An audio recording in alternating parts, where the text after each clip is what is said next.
Veillée étrangère.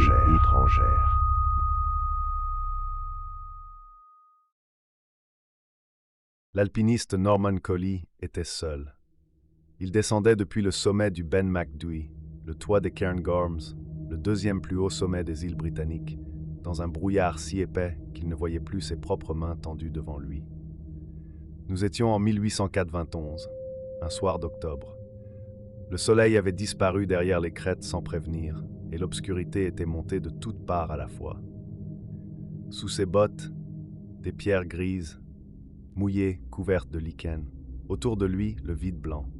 Norman Collie était un homme de science, chimiste, professeur à l'Université de Londres. Il avait gravi des sommets en Himalaya, traversé des tempêtes d'altitude, bivouaqué sur des parois à moins de 20 degrés. Il ne croyait pas aux fantômes, il marchait. Et puis, il entendit. Quelque chose marchait derrière lui. Pas un écho de ses propres pas sur la roche. Non, des pas plus lents, plus larges, plus lourds. Réguliers, comme si chacun de ses pas à lui en appelait 3 ou 4 d'un être beaucoup plus grand, un être dont les foulées mesuraient 2 ou 3 fois les siennes. Il s'arrêta. Les pas s'arrêtèrent. Il écouta le silence, ce silence total qui n'existe que dans le brouillard de haute montagne, sans vent, sans oiseaux, sans vie, puis il repartit. Et ils reprirent, patients, inexorables. Norman Collie, alpiniste chevronné, scientifique de renom, prit ses jambes à son cou et courut.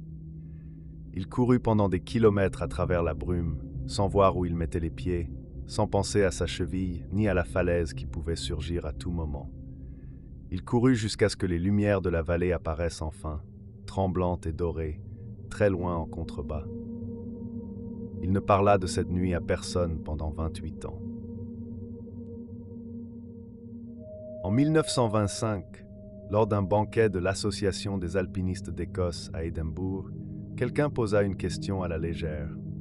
Avez-vous jamais grimpé à la montagne? Et Norman Collie, 70 ans passés, respecté dans toute la communauté scientifique mondiale, se leva et raconta. La salle se tut. J'ai entendu quelque chose marcher derrière moi dans le brouillard du Ben Macdui, dit-il. Quelque chose de grand, quelque chose dont je ne voyais pas la forme. Et j'ai eu peur, une peur que je n'avais jamais ressentie de ma vie. J'ai fui. Ce qu'il décrivait avait un nom dans le gaélique des Highlands, Amphir Liatmor, l'homme gris. Depuis ce discours, d'autres témoignages surgirent, comme si la confession de Collie avait libéré quelque chose. Des alpinistes, des randonneurs solitaires, des gardes forestiers qui avaient passé des années sur ces hauteurs. Tous décrivaient la même chose, une présence, une certitude absolue, viscérale, irraisonnable, que quelque chose de gigantesque se tenait dans le brouillard derrière eux. Parfois des bruits de pas sur la roche nue, parfois une silhouette floue et sombre, humanoïde, démesurément haute, 2 fois, 3 fois la taille d'un homme. Parfois seulement cette terreur primitive, sans source visible, sans explication rationnelle, qui s'abattait sur eux comme un coup et les forçait à descendre en courant. Un botaniste du nom d'Alexander Tunion rapporta qu'en 1943, une silhouette s'était précipitée vers lui dans la brume du plateau. Il avait tiré 3 coups de revolver en direction de la masse sombre. Les balles ne l'arrêtèrent pas. Il dévala la pente en courant et ne remonta jamais sur ce sommet. Le Ben Macdui culmine à 1309 mètres dans les Cairngorms, au cœur de l'Écosse. C'est un plateau rocheux, austère, balayé par des vents qui peuvent atteindre des vitesses terrifiantes. En été, il peut se couvrir de brouillard en quelques minutes. En hiver, les tempêtes le rendent inhospitalier pendant des semaines entières. On y trouve peu de traces de vie, des pierres grises, de la mousse rase, parfois un corbeau. Les scientifiques ont proposé une explication au phénomène, le spectre de Brocken. Sur les sommets dans le brouillard, lorsque le soleil est bas derrière le randonneur, son ombre peut être projetée sur les gouttelettes de vapeur et apparaître démesurément grande, entourée d'un halo lumineux. Une illusion d'optique. Un géant de brume, mais ce géant c'est soi-même. Sauf que cela n'explique pas les pas que Collie a entendus derrière lui. Des pas sur une roche nue, dans un silence total, sans vent, un son que personne ne peut confondre avec un écho, un son que plusieurs personnes, seules, sans lien entre elles, ont décrit avec les mêmes mots. Régulier, lourd, 3 pas pour un. Mfir Liatmore a été mentionné dans les textes écrits dès le XIXe siècle, mais les habitants des Highlands en parlaient bien avant. Les bergers qui montaient leurs troupeaux sur les hauts plateaux revenaient parfois hagards, refusant d'y retourner. Quand on leur demandait ce qu'ils avaient rencontré, ils ne répondaient pas. Ils tournaient la tête vers la montagne et ils se taisaient. Bien avant que les alpinistes anglais ne viennent conquérir les sommets des Cairngorms avec leurs cordes et leurs cartes, les peuples des Highlands savaient que certains lieux n'appartenaient pas aux vivants. Le Ben Macdui était l'un d'eux. Les anciens lui donnaient différents noms selon les clans. Gardien du plateau, maître du vent gris, sentinelle de pierre. Mais sa nature, dans toutes les versions, était la même. Une entité qui n'était pas morte parce qu'elle n'avait jamais été vivante. Quelque chose d'antérieur à la vie telle que nous la connaissons. Quelque chose qui attendait depuis avant que les hommes apprennent à parler. Selon la tradition orale des clans de la région, l'homme gris ne cherchait pas à tuer. Il n'avait pas faim, pas de désir, pas de colère. Il cherchait à chasser. Il chassait les hommes du plateau comme un berger chasse ses moutons hors d'un pré qu'il réserve pour un autre usage. Il les regardait arriver en bas depuis son sommet, les laissait monter, les laissait s'approcher de la crête. Et puis, quand ils étaient seuls, quand le brouillard s'épaississait entre eux et le reste du monde vivant, il se levait et il marchait vers eux. Ses pas résonnaient sur la roche froide, 3 pas pour chacun des leurs, comme le battement d'un cœur 2 fois plus grand que le vôtre, posé sur le sol derrière vous.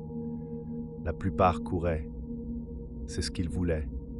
Ils voulaient qu'ils courent, qu'ils dévalent la pente en trébuchant, qu'ils rentrent chez eux avec cette peur collée à la peau comme du goudron, pour qu'ils n'y remontent jamais, pour que le sommet reste à lui. Ceux qui ne couraient pas, on ne sait pas ce qui leur arrivait. On ne sait pas parce qu'ils ne revenaient pas pour le raconter. Une histoire circule parmi les vieux guides des Cairngorms. L'histoire d'un homme qui, un soir de novembre très ancien, avait décidé de ne pas courir, d'attendre, de faire face. On l'appelait MacGregor. Un homme du pays, pas un touriste venu d'Angleterre. Il connaissait ces pierres depuis l'enfance. Il avait vu des tempêtes, des avalanches, des nuits sans lune. Il n'avait jamais eu peur. Quand il entendit les pas derrière lui dans le brouillard, il s'arrêta net. Il attendit une longue seconde. Les pas s'arrêtèrent aussi. Alors il dit, sans élever la voix, « Qui es-tu? Montre-toi. » Rien ne répondit. Mais les pas ne reprirent pas. Il resta là, immobile, pendant ce qui lui sembla plusieurs heures. Le froid l'engourdissait. La nuit tombait sur le plateau. Et puis il sentit quelque chose passer tout près de lui, à la distance d'un bras. Une masse sombre dans le brouillard, une présence qui était là et puis qui n'était plus là. Il rentra chez lui à pied, calmement, sans se presser. Les gens du village remarquèrent que ses cheveux, noirs la veille, étaient devenus entièrement blancs. Il vécut encore 20 ans. Hinterji. Si jamais vous vous trouvez seul sur un sommet écossais dans le brouillard et que vous entendez des pas derrière vous, les gens des Highlands vous donnent quelques règles. Ne courez pas. La panique vous fera trébucher et vous ne verrez pas le bord de la falaise. L'homme gris veut que vous couriez. C'est ce à quoi il est habitué. C'est ce qu'il comprend.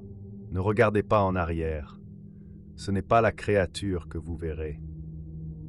C'est votre propre ombre démultipliée dans la vapeur, et ce que vous ressentirez en la contemplant pourrait vous briser quelque chose à l'intérieur. Descendez calmement, régulièrement, sans vous retourner. Et ne vous arrêtez pas avant d'avoir vu les lumières de la vallée. L'homme gris ne descend pas dans les vallées. Il reste sur ces hauteurs. Personne ne sait pourquoi. Peut-être parce qu'il a besoin du brouillard. Peut-être parce qu'il a besoin du silence. Ou peut-être simplement parce que la vallée appartient aux vivants et que lui appartient à quelque chose d'autre. Ce qui est le plus étrange dans tous ces témoignages, ce qui revient de Collie à Tonion à tous les autres, ce n'est pas la peur de mourir, c'est autre chose. C'est cette certitude soudaine, froide et totale, tu n'es pas à ta place ici, tu es trop petit, trop fragile, trop vivant pour cet endroit. La montagne a quelque chose à elle, quelque chose d'ancien et de silencieux, et elle n'a aucun besoin de toi. L'homme gris, peut-être, n'est que la voix de ce silence qui te dit de partir. Je suis Damien Black. Vous venez d'entendre une veillée étrangère. La semaine prochaine, nous quitterons les brumes d'Écosse pour traverser un océan. Quelque part en Asie du Sud-Est, dans une ville côtière, des mères avertissent leurs enfants de ne jamais répondre aux sourires des inconnus qui frappent à leur porte après minuit. 3 alpinistes ont bivouaqué au sommet du Ben Macdui par une nuit claire. Au matin, 2 d'entre eux ne se souvenaient de rien. Le 3e ne parla plus jamais.